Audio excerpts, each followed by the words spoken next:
So the Korean MMO ARPG Lost Ark has finally been released to Western audiences, and it's been absolutely tearing up the Steam charts. Thanks to insane numbers in Europe and North America, it's reached a monstrous peak concurrent player base of 1.3 million players. That places Lost Ark at the number 2 spot of highest concurrent players on Steam ever, beating out Valve's champions of Counter-Strike Global Offensive and Dota 2. Though it's still close on 2 million players shy of PUBG's frankly ridiculous record of 3.2 million. I still have no idea how that happened. Now, notably not on the list of 1.3 million people playing Lost Ark is, well, me. However, that's due to a publishing issue Amazon has with my home country of South Africa. You guys brought me this dumpster fire of a game, but you couldn't bring me this? But more notable than my own inability to play the game is that Belgian and Dutch MMO fans have also been barred entry to the world of Arkesia. However, Lost Ark hasn't been banned in those regions due to publishing disputes, but rather due to the Netherlands and Belgium's outright ban on loot boxes. Now, this got me thinking, what does this mean for the future of the Elder Scrolls Online? I mean, ESO has loot boxes too, right? So I got my dusty old journalism degree out from the back of the cupboard and I started digging. But before we get started, I just want to say a massive thank you to everyone for the support we saw in our last video. And if this is your first time here, well, consider hitting the subscribe button. It really helps us out. Now, the astute among you might be saying, but Brixel, players in the Netherlands and Belgium can't buy crown crates, so what does this Lost Ark situation have to do with ESO? And yes, back in 2020, ZOS outright blocked the sale of crown crates to gamers in those regions. But at this point, that's kind of like putting a band-aid on a fracturing damn wall.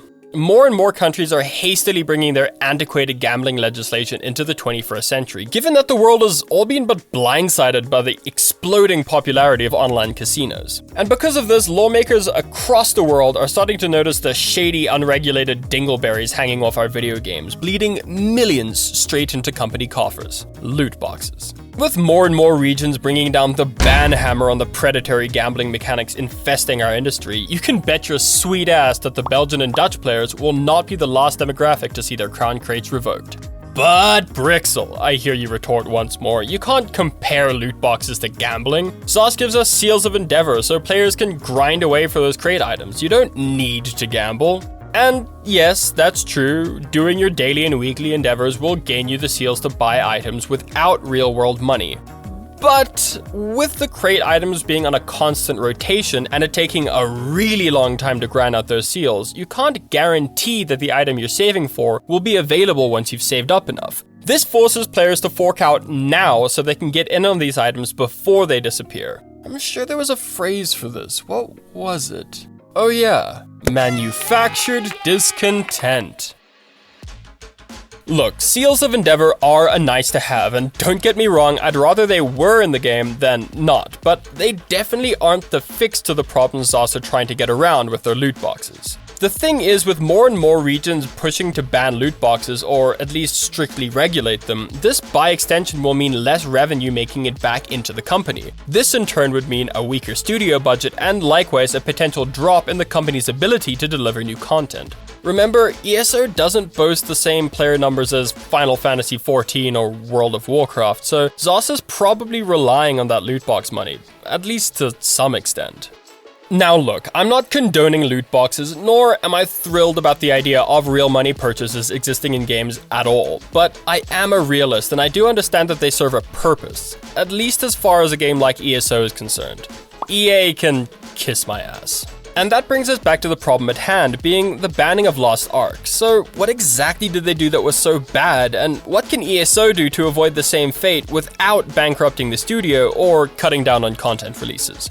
Now, just to reiterate, Papa Jeff said no to me and my fellow South Africans, so I haven't actually played Lost Ark. But according to Game Rant, in Lost Ark, players are able to purchase gem chests and packs of cards with real-world money, as well as fast-track the refinement process by purchasing high-level components from Mari's secret shop, also with real-world money. This essentially means that, well, there's a pay-to-win element here in Lost Ark's monetization model. And while nothing in the ESO shop is nearly as egregious as what you can find here, to the undiscerning eye of lawmakers who don't know the first thing about the video games they're making laws about, things like poisons and XP boosts that drop from crown crates don't look all that different to a couple spinning wheels.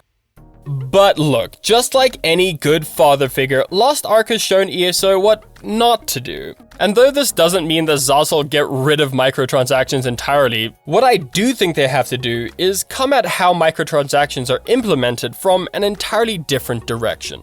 Final Fantasy XIV's model is, in my opinion, perhaps the most fair to players. First of all, FF14 doesn't obfuscate prices by using a fake currency, putting a blurry line between players and the actual dollar value of the items they're buying. Secondly, unlike in Lost Ark, Fortnite, and ESO, items in FF14 don't disappear from the store. If there's something for sale, I can basically guarantee it'll be there in a month or two. And yes, the items can be pricey AF, and yes, there's no system like the Seals of Endeavor, but there also aren't all these dubious and disingenuous systems between me and purchasing this whale.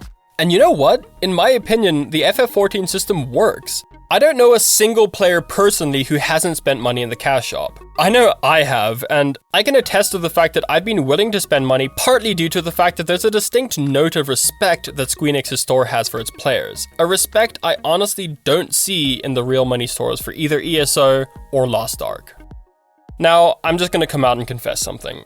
I'm not a market analyst, nor am I a business specialist. What I am is a gamer that's been burned by enough shady business practices to know which ones sting the least. So, well, I can't suggest that I know what the solution to the problem is. Maybe it's adopting a model closer to that of Final Fantasy XIV. Maybe it's something entirely different. I mean, no one had even heard of a battle pass a few years ago, and now they're basically the backbone of the online FPS genre. All I can say is that if ZOS don't do something, and before the band-aids on the damn wall give out, this dude and the levels of distaste players have for him will be the least of their problems.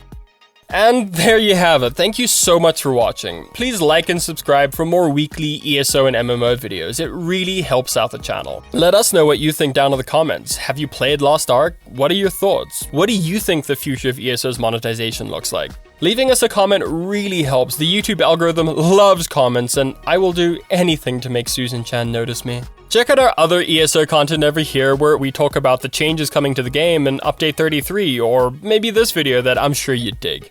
Thanks so much for watching, and remember, y'all know this is just my opinion, right?